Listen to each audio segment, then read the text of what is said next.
Man, how do people get on there so fast? Good heavens. Morning, everyone.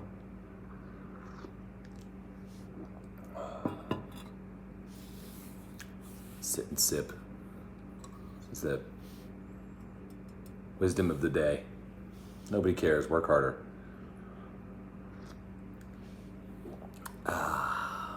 Only a few seconds. Get a couple seconds. Everybody's going to load in here real quick. Morning, Ron. How are you? Morning, Brody. Welcome to this early morning edition of I've Got Worms. Good morning, Pete. Good morning, Fish Duck.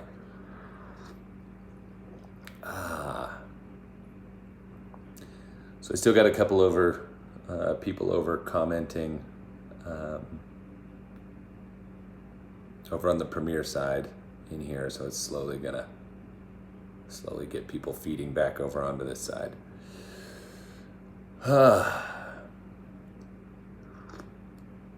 right. So I had promised everybody that we were going to be doing a video on kelp, which I am actually still working on right now. I had to shoot a little bit of extra roll on that, plus pull some cool things from the suppliers that show the harvesting of the live material and how that whole thing works, and obviously not giving away the whole process of how it's made, but it's pretty cool. So we're gonna have fun with that coming up. But what ended up sidetracking me was I was just up in the lawn 2 or 3 days ago, and I was cutting out, just kind of looking at, digging around in the soil, opening up the ground, and seeing how my roots were doing, seeing what the soil was looking like at this time of year and everything else. And there were so many earthworms, good sized earthworms, and then there were a significant amount of like small white worms, which really could be two things because it's early. They're either fresh sort of hatchlings from earthworms, because one of the ones I found had a pretty good band on it, or they're potworms, which are just small white worms, kind of the same family, get in there and compost and do things a little differently. But then I kind of dug a little bit further into it to see what was going on temperature-wise, because I figured it was a little bit early for some of this stuff to be happening. And in sort of the main bulk area of the root zone between, the first inch of sort of top soil right at the crowns of the plant down through that first inch, the soil temperatures were around 50, almost 54 degrees in that top inch. Surface temperatures were only 51, so there's a lot of really decomposition happening in there, which is making that temperature go up. And then down below, it was actually in still the low 40s as far as soil temperature goes. So the amount of worm activity and the amount of biological activity that's happening in just those first 1.5 to 2 inches was making a pretty major increase on the soil temperature, which is pretty freaking cool.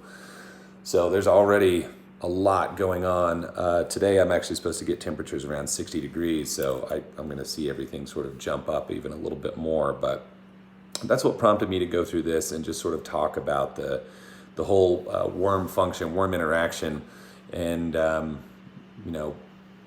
really moreover what's going on under your soil that you don't get to see on a regular basis unless you really get out and look at it. So hopefully people get inspired to do that today. All right, here we go. While we still have some questions, I'm gonna jump in here because I see some popping up here. Brody, notice that too with my soil temps, top layer is higher. Is that why I'm seeing wild?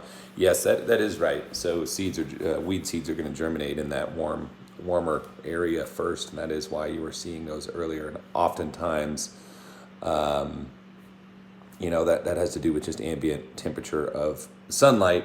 And if your grass was really super short, it's going to heat up that area first, which is also what is going to make your grass green up first if your grass is super short. And that is one thing that definitely happens with shorter turf.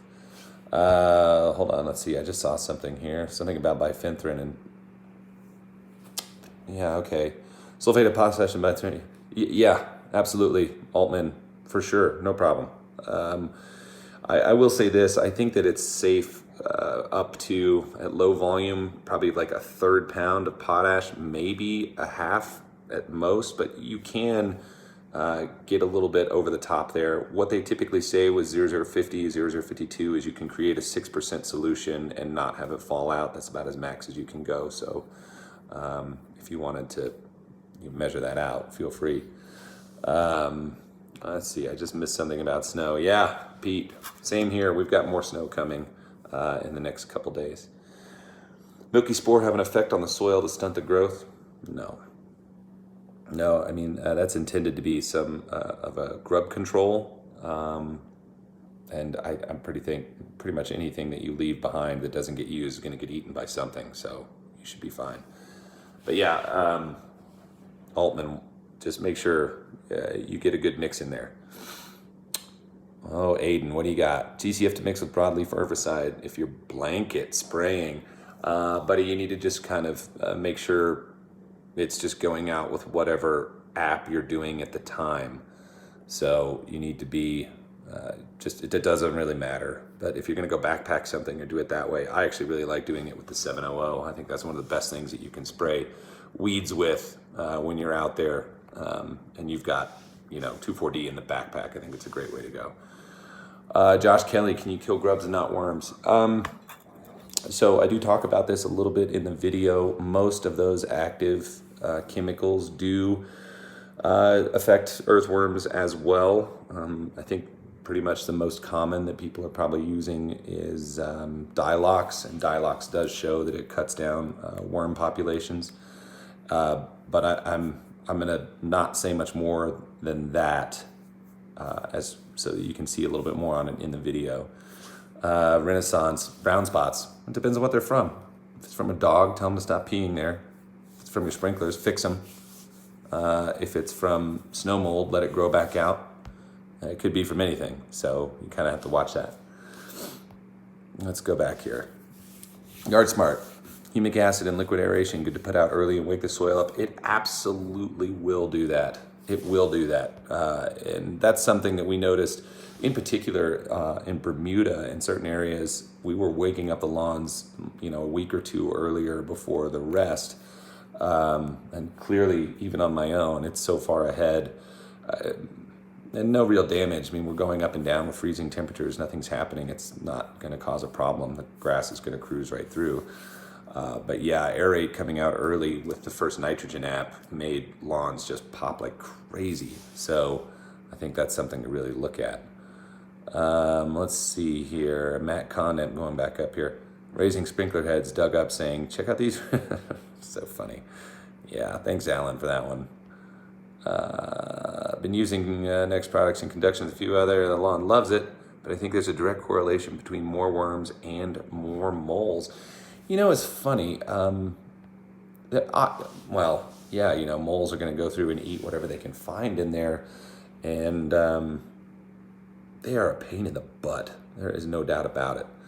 So that was something I dealt with in California a lot, and did the whole castor oil and garlic oil thing. So that was a real pain in the butt.